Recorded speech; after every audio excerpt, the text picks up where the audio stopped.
Assalamualaikum warahmatullahi wabarakatuh. Hey mommy mom, welcome to my channel.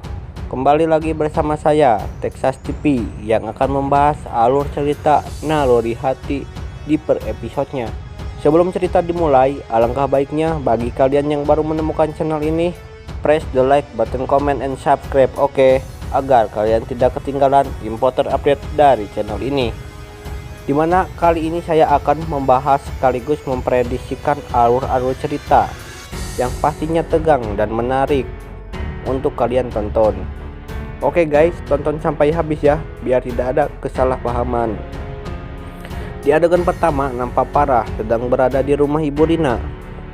Di situ Farah ingin menemui Gilang, lalu Ibu Rina pun mencoba memanggil Gilang.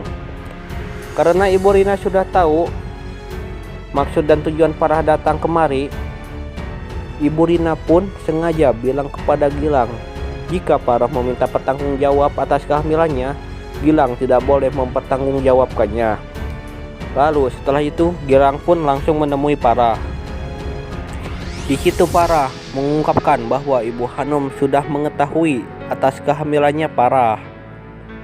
Dan di situ Farah meminta Gilang untuk temui Ibu Hanum dan Jen dan bicara secara langsung untuk mempertanggungjawabkan Farah.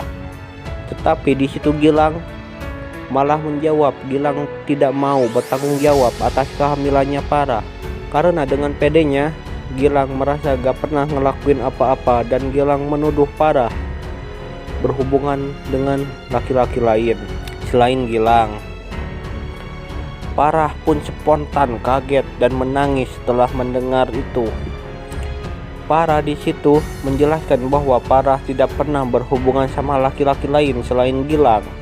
Tapi Gilang pun tetap tidak mau untuk bertanggung jawabkannya.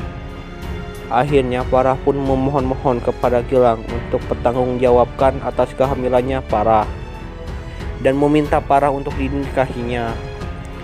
Setelah Farah berusaha memohon-mohon kepada Gilang, Ibu Rina pun malah mengusir dan menyuruh Farah pulang. Dan di adegan selanjutnya nampak Dinda sedang berada di dalam truk. Di situ Dinda sengaja menumpang untuk menuju ke Bali. Ketika Dinda telah sampai di Bali, lalu Dinda pun menuju kosan Sandi. Setelah Dinda sampai, lalu penjaga kos itu pun memberitahukan bahwa Sandi sudah lama pindah ke Jakarta setelah Sandi menjadi musisi terkenal. Di situ Dinda pun bingung karena Dinda sebelumnya tidak ingat sama sekali. Lalu singkat cerita, Dinda pun menuju rumahnya. Ketika Dinda masuk, Dinda di situ ditahan oleh penjaga sapamnya dan tidak boleh memasukinya. Dinda heran kenapa tidak boleh memasuki rumah sendiri. Dan di situ sapam pun menjelaskan bahwa Ibu Rina sudah pergi ke Jakarta dan tidak boleh ada orang satupun yang bisa masuk ke rumah itu. Di situ Dinda pun berpikir dan jalan satu-satunya adalah Dinda harus menemui pengacaranya Dinda. Ketika Dinda menemui pengacaranya, di situ Dinda meminta pertolongan dan bantuan terhadap pengacaranya. Pengacara itu pun 100% akan membantu Dinda dan akan memberikan hak-hak Dinda ke tangan Dinda. Lalu di situ pun Dinda menceritakan 4 bulan terakhir tidak mengingat apa-apa dan semua barang-barang identitas Dinda beserta handphonenya hilang dan tak tahu hilang di mana. Di situ pengacara pun sempat curiga. Lalu Dinda pun menyuruh pengacara itu menghubungi Ibu Rina.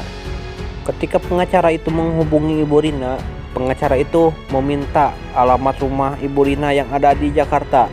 Tetapi Ibu Rina pun tidak menunjukkan rumahnya. Lalu Ibu Rina pun meminta untuk bertemu di kafe.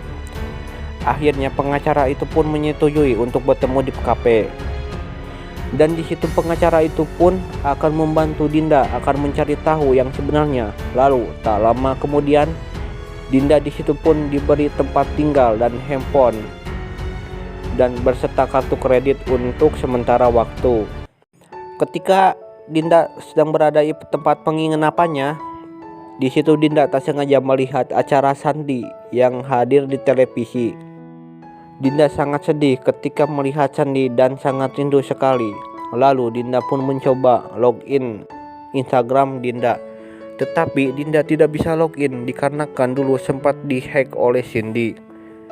Akhirnya Dinda melihat berita tentang Sandi dan ia pun akan berusaha ke Jakarta dan menemuinya. Nah guys, kalian penasaran kan dengan cerita selanjutnya? Jangan lupa kalian saksikan kisah selanjutnya hanya di channel ini ya guys. Sekian dari saya dan terima kasih.